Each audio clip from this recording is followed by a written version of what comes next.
Chapter 4. A Flight for Life. On the morning which followed his interview with the Mormon prophet, John Ferrier went into Salt Lake City, and having found his acquaintance, who was bound for the Nevada mountains, he entrusted him with his message to Jefferson Hope. In it he told the young man of the imminent danger which threatened them, and how necessary it was that he should return. Having done thus, he felt easier in his mind, and returned home with a lighter heart. As he approached his farm, he was surprised to see a horse hitched to each of the posts of the gate. Still more surprised was he on entering to find two young men in possession of his sitting room. One, with a long, pale face, was leaning back in the rocking chair, with his feet cocked up upon the stove. The other, a bull-necked youth with coarse, bloated features, was standing in front of the window with his hands in his pocket, whistling a popular hymn. Both of them nodded to Ferrier as he entered, and the one in the rocking chair commenced the conversation. "Maybe you don't know us," he said. "This here is the son of Elder Drebber, and I'm Joseph Stangerson, who traveled with you in the desert when the Lord stretched out his hand and gathered you into the true fold. As he will all the nations in his own good time," said the other in a nasal voice, "he grindeth slowly but exceeding small." John Ferrier bowed coldly. He had guessed who his visitors were. "We have come," continued Stangerson, "at the advice of our fathers to solicit the hand of your daughter for whichever of us may seem good to you and to her. As I have but 4 wives and Brother Drebber here has 7, it appears to me that my claim is the stronger one." "Nay, nay, Brother Stangerson," cried the other. "The question is not how many wives we have, but how many we can keep. My father has now given over his mills to me, and I am the richer man. But my prospects are better," said the other warmly. "When the Lord removes my father, I shall have his tanning yard and his leather factory. Then I am your elder, and am higher in the church." "It will be for the maiden to decide," rejoined young Drebber, smirking at his own reflection in the glass. "We will leave it all to her decision." During this dialogue, John Ferrier had stood fuming in the doorway, hardly able to keep his riding whip from the backs of his 2 visitors. "Look here," he said at last, striding up to them. "When my daughter summons you, you can come, but until then I don't want to see your faces again." The 2 young Mormons stared at him in amazement. In their eyes, this competition between them for the maiden's hand was the highest of honors both to her and her father. "There are 2 ways out of the room," cried Ferrier. "There is the door, and there is the window. Which do you care to use?" His brown face looked so savage, and his gaunt hands so threatening, that his visitors sprang to their feet and beat a hurried retreat. The old farmer followed them to the door. "Let me know when you have settled which it is to be," he said sardonically. "You shall smart for this," Stangerson cried, white with rage. "You have defied the prophet and the council of 4. You shall rue it to the end of your days." "The hand of the Lord shall be heavy upon you," cried young Drebber. "He will arise and smite you." "Then I'll start the smiting," exclaimed Ferrier furiously, and would have rushed upstairs for his gun had not Lucy seized him by the arm and restrained him. Before he could escape from her, the clatter of horses' hooves told him that they were beyond his reach. "The young canting rascals!" he exclaimed, wiping the perspiration from his forehead. "I would sooner see you in your grave, my girl, than the wife of either of them." "And so should I, father," she answered with spirit. "But Jefferson will soon be here." "Yes, it will not be long before he comes. The sooner the better, for we do not know what their next move may be." It was indeed high time that someone capable of giving advice and help should come to the aid of the sturdy old farmer and his adopted daughter. In the whole history of the settlement, there had never been such a case of rank disobedience to the authority of the elders. If minor errors were punished so sternly, what would be the fate of this arch-rebel? Ferrier knew that his wealth and position would be of no avail to him. Others as well known and as rich as himself had been spirited away before now, and their goods given over to the church. He was a brave man, but he trembled at the vague, shadowy terrors which hung over him. Any known danger he could face with a firm lip. But this suspense was unnerving. He concealed his fears from his daughter, however, and affected to make light of the whole matter, though she, with the keen eye of love, saw plainly that he was ill at ease. He expected that he would receive some message or remonstrance from Young as to his conduct, and he was not mistaken, though it came in an unlooked-for manner. Upon rising next morning, he found, to his surprise, a small square of paper pinned onto the coverlet of his bed just over his chest.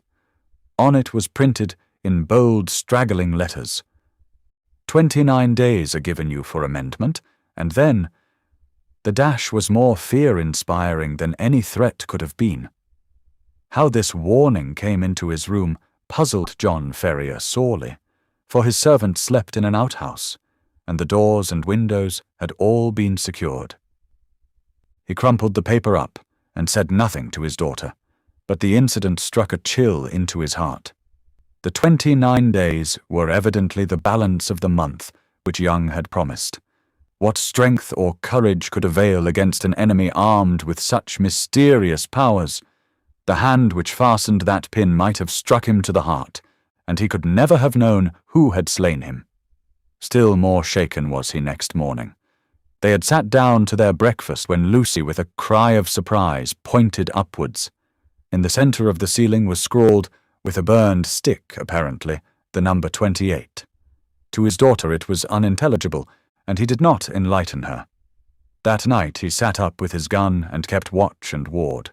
He saw and he heard nothing, and yet in the morning a great 27 had been painted upon the outside of his door. Thus day followed day, and as sure as morning came, he found that his unseen enemies had kept their register, and had marked up in some conspicuous position how many days were still left to him out of the month of grace. Sometimes the fatal numbers appeared upon the walls, sometimes upon the floors. Occasionally they were on small placards stuck upon the garden gate or the railings. With all his vigilance, John Ferrier could not discover whence these daily warnings proceeded. A horror which was almost superstitious came upon him at the sight of them. He became haggard and restless, and his eyes had the troubled look of some hunted creature. He had but one hope in life now, and that was for the arrival of the young hunter from Nevada. 20 had changed to 15 and 15 to 10, but there was no news of the absentee. One by one the numbers dwindled down, and still there came no sign of him. Whenever a horseman clattered down the road or a driver shouted at his team, the old farmer hurried to the gate, thinking that help had arrived at last. At last, when he saw 5 give way to 4 and that again to 3, he lost heart and abandoned all hope of escape. Single-handed, and with his limited knowledge of the mountains which surrounded the settlement, he knew that he was powerless. The more frequented roads were strictly watched and guarded, and none could pass along them without an order from the council. Turn which way he would, there appeared to be no avoiding the blow which hung over him. Yet the old man never wavered in his resolution to part with life itself before he consented to what he regarded as his daughter's dishonor. He was sitting alone one evening, pondering deeply over his troubles and searching vainly for some way out of them. That morning had shown the figure 2 upon the wall of his house, and the next day would be the last of the allotted time. What was to happen then? All manner of vague and terrible fancies filled his imagination. And his daughter? What was to become of her after he was gone? Was there no escape from the invisible network which was drawn all round them? He sank his head upon the table and sobbed at the thought of his own impotence. What was that?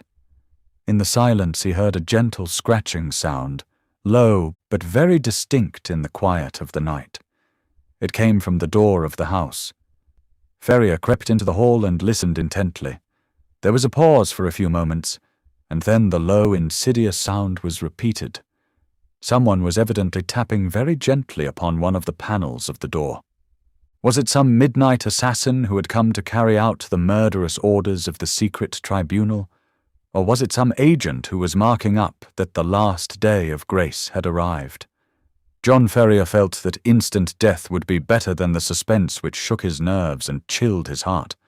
Springing forward, he drew the bolt and threw the door open.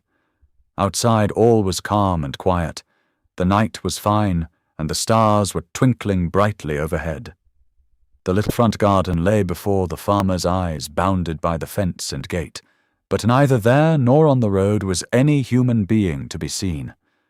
With a sigh of relief, Ferrier looked to right and to left, until happening to glance straight down at his own feet, he saw to his astonishment a man lying flat upon his face upon the ground, with arms and legs all asprawl. So unnerved was he at the sight that he leaned up against the wall with his hand to his throat, to stifle his inclination to call out. His first thought was that the prostrate figure was that of some wounded or dying man, but as he watched it, he saw it writhe along the ground and into the hall with the rapidity and noiselessness of a serpent. Once within the house, the man sprang to his feet, closed the door, and revealed to the astonished farmer the fierce face and resolute expression of Jefferson Hope. "Good God!" gasped John Ferrier. "How have you scared me? Whatever made you come in like that?" Illustration. As he watched it, he saw it writhe along the ground. "Give me food," the other said hoarsely. "I have had no time for bite or sup for 48 hours." He flung himself upon the cold meat and bread which were still lying upon the table from his host's supper, and devoured it voraciously. "Does Lucy bear up well?" he asked when he had satisfied his hunger. "Yes. She does not know the danger," her father answered. "That is well. The house is watched on every side. That is why I crawled my way up to it. They may be darned sharp, but they're not quite sharp enough to catch a washoe hunter." John Ferrier felt a different man now that he realized that he had a devoted ally. He seized the young man's leathery hand and wrung it cordially. "You're a man to be proud of," he said. "There are not many who would come to share our danger and our troubles." "You've hit it there, Pard," the young hunter answered. "I have a respect for you. But if you were alone in this business, I'd think twice before I put my head into such a hornet's nest. It's Lucy that brings me here, and before harm comes on her, I guess there will be one less of the Hope family in Utah. What are we to do?" "Tomorrow is your last day, and unless you act tonight, you are lost. I have a mule and 2 horses waiting in the Eagle Ravine. How much money have you?" $2,000 in gold and 5 in notes. "That will do. I have as much more to add to it. We must push for Carson City through the mountains. You had best wake Lucy. It is as well that the servants do not sleep in the house." While Ferrier was absent, preparing his daughter for the approaching journey, Jefferson Hope packed all the eatables that he could find into a small parcel and filled a stoneware jar with water, for he knew by experience that the mountain wells were few and far between. He had hardly completed his arrangements before the farmer returned with his daughter, all dressed and ready for a start. The greeting between the lovers was warm but brief, for minutes were precious, and there was much to be done. "We must make our start at once," said Jefferson Hope, speaking in a low but resolute voice, like one who realizes the greatness of the peril, but has steeled his heart to meet it. "The front and back entrances are watched, but with caution we may get away through the side window and across the fields. Once on the road, we are only 2 miles from the ravine where the horses are waiting. By daybreak we should be halfway through the mountains." "What if we are stopped?" asked Ferrier. Hope slapped the revolver butt which protruded from the front of his tunic. "If they are too many for us, we shall take 2 or 3 of them with us," he said with a sinister smile. The lights inside the house had all been extinguished, and from the darkened window Ferrier peered over the fields which had been his own, and which he was now about to abandon forever. He had long nerved himself to the sacrifice, however, and the thought of the honor and happiness of his daughter outweighed any regret at his ruined fortunes. All looked so peaceful and happy, the rustling trees and the broad, silent stretch of grainland, that it was difficult to realize that the spirit of murder lurked through it all. Yet the white face and set expression of the young hunter showed that in his approach to the house he had seen enough to satisfy him upon that head. Ferrier carried the bag of gold and notes. Jefferson Hope had the scanty provisions and water, while Lucy had a small bundle containing a few of her more valued possessions. Opening the window very slowly and carefully, they waited until a dark cloud had somewhat obscured the night, and then, one by one, passed through into the little garden. With bated breath and crouching figures, they stumbled across it and gained the shelter of the hedge, which they skirted until they came to the gap which opened into the cornfields. They had just reached this point when the young man seized his two companions and dragged them down into the shadow, where they lay silent and trembling. It was as well that his prairie training had given Jefferson Hope the ears of a lynx. He and his friends had hardly crouched down before the melancholy hooting of a mountain owl was heard within a few yards of them, which was immediately answered by another hoot at a small distance. At the same moment, a vague, shadowy figure emerged from the gap for which they had been making, and uttered the plaintive signal cry again, on which a second man appeared out of the obscurity. "Tomorrow at midnight," said the first, who appeared to be in authority, "when the whip-poor-will calls 3 times. "It is well," returned the other. "Shall I tell Brother Drebber?" "Pass it on to him, and from him to the others. 9 to 7. 7 to 5, repeated the other, and the two figures flitted away in different directions. Their concluding words had evidently been some form of sign and countersign. The instant that their footsteps had died away in the distance, Jefferson Hope sprang to his feet, and helping his companions through the gap, led the way across the fields at the top of his speed, supporting and half-carrying the girl when her strength appeared to fail her. "Hurry on! Hurry on!" he gasped from time to time. "We are through the line of sentinels. Everything depends on speed. Hurry on!" Once on the high road, they made rapid progress. Only once did they meet anyone, and then they managed to slip into a field and so avoid recognition. Before reaching the town, the hunter branched away into a rugged and narrow footpath which led to the mountains. 2 dark, jagged peaks loomed above them through the darkness, and the defile which led between them was the Eagle Cannon in which the horses were awaiting them. With unerring instinct, Jefferson Hope picked his way among the great boulders and along the bed of a dried-up watercourse until he came to the retired corner, screened with rocks, where the faithful animals had been picketed. The girl was placed upon the mule, and old Ferrier upon one of the horses with his money-bag, while Jefferson Hope led the other along the precipitous and dangerous path. It was a bewildering route for anyone who was not accustomed to face nature in her wildest moods. On the one side, a great crag towered up 1,000 feet or more, black, stern, and menacing, with long basaltic columns upon its rugged surface like the ribs of some petrified monster. On the other hand, a wild chaos of boulders and debris made all advance impossible. Between the two ran the irregular track, so narrow in places that they had to travel in Indian file, and so rough that only practiced riders could have traversed it at all. Yet, in spite of all dangers and difficulties, the hearts of the fugitives were light within them, for every step increased the distance between them and the terrible despotism from which they were flying. They soon had a proof, however, that they were still within the jurisdiction of the saints. They had reached the very wildest and most desolate portion of the pass when the girl gave a startled cry and pointed upwards. On a rock which overlooked the track, showing out dark and plain against the sky, there stood a solitary sentinel.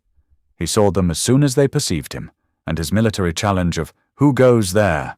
rang through the silent ravine. "Travelers for Nevada," said Jefferson Hope, with his hand upon the rifle which hung by his saddle. They could see the lonely watcher fingering his gun and peering down at them as if dissatisfied at their reply. "By whose permission?" he asked. "The Holy Four," answered Ferrier. His Mormon experiences had taught him that that was the highest authority to which he could refer. 9 from 7, cried the sentinel. 7 from 5, returned Jefferson Hope promptly, remembering the countersign which he had heard in the garden. "Pass, and the Lord go with you," said the voice from above. Beyond his post, the path broadened out, and the horses were able to break into a trot. Looking back, they could see the solitary watcher leaning upon his gun, and knew that they had passed the outlying post of the chosen people, and that freedom lay before them.